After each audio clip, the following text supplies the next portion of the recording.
My good friend Walid Shoebat is back in the studio with me today.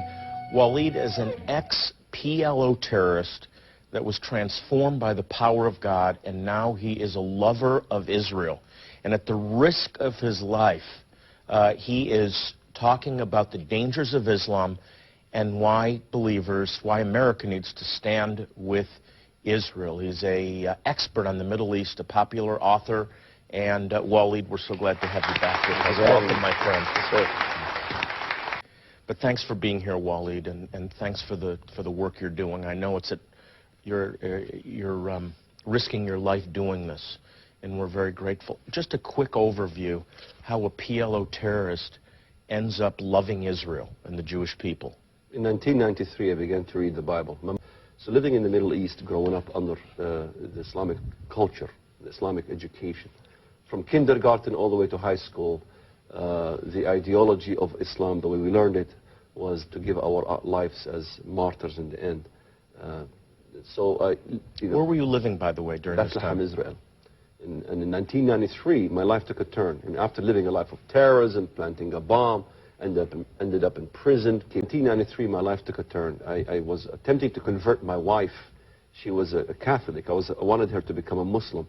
So she asked me, why should I change my faith? And so I said, well, the Jews corrupted the Bible. The Bible is corrupt. The Jews are prophet killers. The Jews spread mad cow disease. The Jews put infertility drugs for the Palestinians. I mean, everything under the sun is always blamed at the Jews. So I began to read the Bible. I was fascinated with it. I began to look at Genesis 3:15. I will put enmity between you and the woman. Me and my wife were not getting along. We were fighting like cats and dogs. In other words, Satan hated the woman the most because she brings forth the seed of the Messiah. The Messiah is virgin born, born from a virgin. So the hatred of the woman was prevalent in my life. I began to see that my father's abuse towards my mother, the woman's status in the Muslim world, all these things, the hatred of the fascinated when I read Amos chapter 9, verse 15. I will plant them in their land, and no longer shall they be pulled out of that land. You know, that land issue was a major issue to us Palestinians. Yes. By the time I reached Joel 3, I will gather all nations into the valley of Jehoshaphat. Then I will enter into judgment against them. Wow. Why? It tells it very clearly. For the Gentiles basically have scattered my people.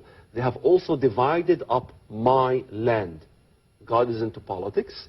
God is into this issue of the land called Israel. Yes, we're trying to divide it, create a Palestinian state.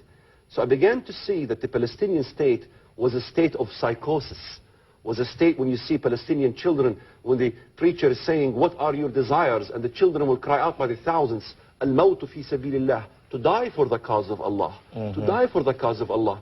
Then by the time I reached the New Testament, I began to see the words of the Messiah, offer your bodies as a living sacrifice. So I began to see the opposite. I began to look at the issues of this Antichrist, all the things. I began to see that we were the antithesis of what the Messiah proclaimed. And the hatred of the Jews really was the hatred of God. You know, this is the most one of the most blasphemous things in the Bible is to deny God's edicts. If God makes an edict and we deny it, we're really blaspheming God. I saw myself as a blasphemer and nothing more. Whenever I prayed in my formal Muslim prayers, nothing was ever answered. Finally, I take my gloves off and sort of like Fiddler on the Roof, I began to talk to God, you know, straight on. He was always answering. That's right. So why such an outspoken stance in support of Israel at the cost of your life, at the threat of your life? When I did my prayer, I said, God, show me the truth. If you show me the truth, I will do your will in my life. I will do anything you want me to do. Those were my exact words. So in the Middle East, a deal is a deal. I made a deal. He showed me the truth. He showed me the way. I am the truth, the way, and the life. No one comes to the Father but by me.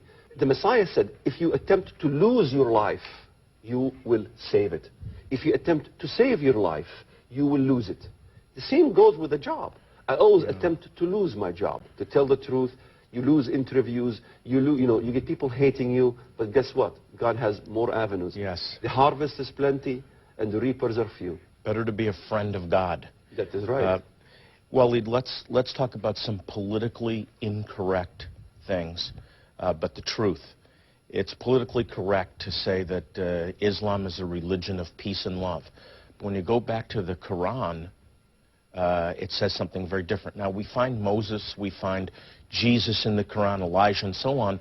So why would fanatical Muslims be killing Christians and Jews?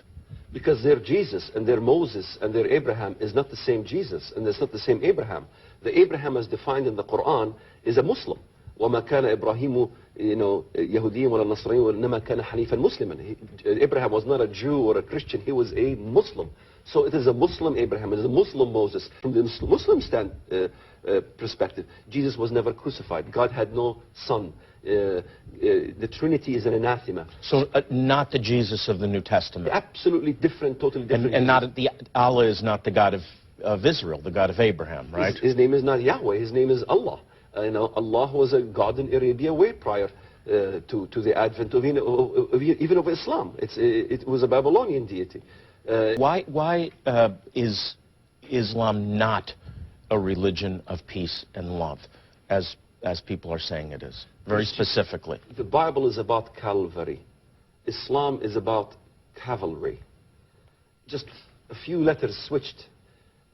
Islam is a religion that Muhammad said very clearly, أمرت أن أقاتل الناس حتى يقولوا لا إله إلا الله محمد رسول الله.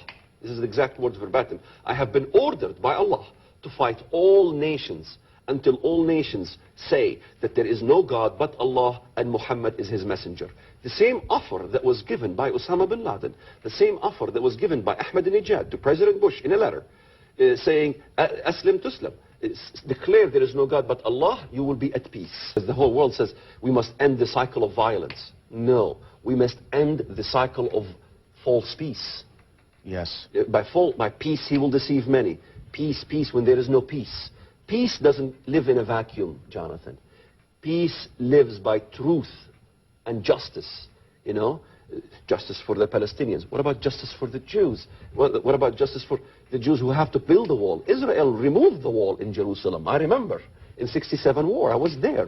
You know, 6 days war, and Israel triumphed on the 7th day, Jonathan, paralleling the battle of Joshua and Jericho. Yes. It was the most amazing things. These days, all scholars of the Bible say Islam plays a major role. Eventually, they're going to understand that Islam plays the most major role. Because if you look into the Bible, clearly, all the nations that God reprimands and destroys, all of them, no exception, they're all Muslim. You can argue maybe about Rush, or this is a big, long argument. I began to see the Antichrist of the Bible as the Messiah of Islam. Because the Messiah of Islam, or the Mahdi in this case, which both Shia and Sunni are awaiting, how do we recognize him as Muslims? He will bring 7 years of peace. When I read Daniel, who brings 7 years of peace? You know, he will come with a military from Asia Minor, the Turks, and the Persians. That's the Gog and Magog battle, Ezekiel 38. And Muhammad said, every Muslim shall go and join that army against Israel, even if they have to crawl through snow. He will attempt to change all the laws to establish Sharia law, Islamic Sharia law. Islam is not simply a religion. It is a constitution to be established throughout the whole world. You know, when they read Daniel, Westerners, when they read Daniel of the Antichrist, they think he is an atheist. It doesn't say that at all. What it says is extremely interesting. He shall neither regard the God of his fathers, the gods of his ancestors, and he will nor the desire of women. In other words, he doesn't honor women at all. That's exactly Islamic Sharia law. Exactly. Women has half the right of the man. Nor regard any God, for he shall exalt himself above them all. He is, basically wants to be the God of this world. But in their place, he shall honor a God of fortresses, a God of war. That's exactly what we were talking about. Exactly. Jihad is honoring the God Allah and advancing the God Allah by war, through war, to advance this foreign God. And that is so clear. And a God which his fathers did not know. And then look what it says. It says, thus, in verse 39, thus he shall act against the strongest fortresses. He will declare war against the strongest, mighty military countries in the world. We have two choices. We either stand with Antichrist spirit, or we stand with the Spirit of God. Believers cannot be on the side of Antichrist and the side of Christ at the same time. If God says, Jerusalem for the Jews, and you say, well, Jerusalem for the Arabs, which side are you on? you're on the side of Antichrist. You can't be serving Satan and Molech and serving God. You either serve God or you serve the adversary. And what can we do about this? What we can do is become active, become proactive. Don't complain. Don't sit there on the television and complain about what's going on in the media.